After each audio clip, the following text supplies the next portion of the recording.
السلام عليكم، اهلا وسهلا، مرحبا بكم مجددا في قناه سعد الله. اليوم ان شاء الله غنشوفوا فيديو كيفاش نصايبوا المجسم ديال ثلاثه الاشكال، المتوازي، المستطيلات، هرم واسطوانه. فباش نصايبوا مجسم ديال هاد الاشكال غادي نحتاجوا نصايبوا المنشور ديالهم.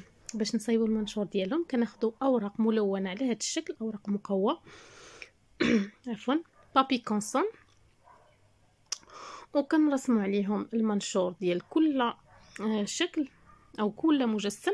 بحال مثلا هنا غنبداو بمتوازي المستطيلات، كناخذوا واحد الورقه وقلم وكنرسموا على هاد الورق الملون، كنرسموا مستطيلات.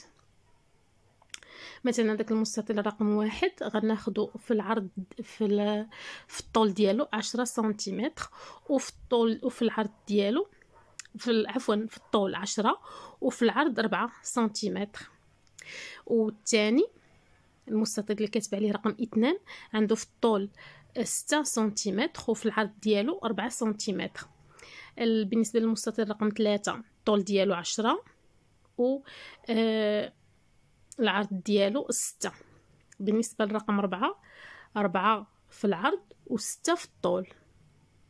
رقم 5 10 سنتيمتر في الطول و4 سنتيمتر في العرض. بالنسبه للمستطيل الاخير رقم 6 في الطول ديالو 6 سنتيمتر وفي العرض 6 سنتيمتر وفي الطول ديالو 10 سنتيمتر. بعد ما كنرسمو كنقطعوه وكنحصلوا على هذا المنشور.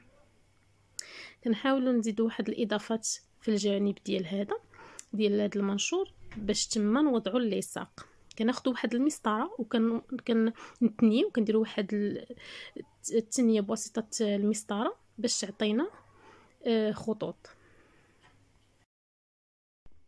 ومن بعد ما كنلصقوا المجسم ديال متوازي المستطيلات كنحصلوا على هذا الشكل، مجسم ديال متوازي المستطيلات عفوا على هذا الشكل.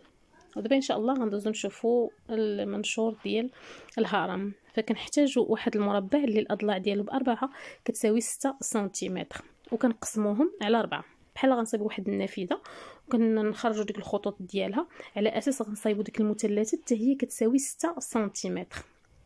هذا هو الشكل، يعني كاع الاضلاع كتساوي 6 سنتيمتر. وكنقوموا بالتقطيع ديالها، كنحصلوا على هذا المنشور وكنديروا واحد الاضافه قبل ما نقطعوا. كنديروا واحد الاضافات اللي بهم كنديروا اللصاق، يعني واحد المثلث كنديروا فيه اضافه ومثلث لا. الا درناه في هذا الضلع ما كنديروش في الضلع الاخر. الشكل راه واضح جدا. وكنقوموا بالتلصيق.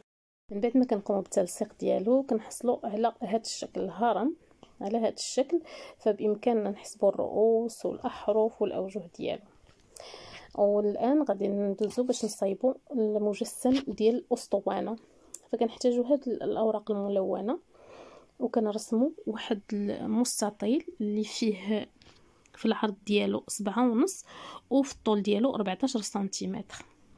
كنقطعوه وكنخليو واحد المثلثات صغيورين، ولا مهم نديروا مستطيلات ولا مثلثات على اساس باش نلصقوهم. وكناخذوا واحد 2 دائرات، انا صايبتهم ب10 دراهم، تقدروا تصايبوهم بيركار اللي بغيتو. وصافي كنلصقوهم وكنديروا هذوك جوج دوائر هما اللي كيبقاو الفوق. هذا هو الشكل النهائي ديال الاسطوانه ديالنا. وهادو هما الاشكال ب3 اللي درنا في هذا الفيديو.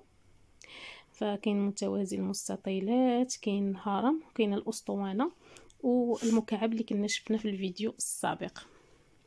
كنتمنى هذا الفيديو ينال اعجابكم وتطبقوه، سيرتو انكم تطبقوا هاد الاشكال. الميزه ديالها ان الوليدات كيقدروا يشدوها بيديهم، ما كيبقاوش يشوفوا غير الشكل المرسوم في الاوراق وكيشوفوا ديك الخطوط المتقطعه فما كيتخيلوش الشكل كيف ما هو.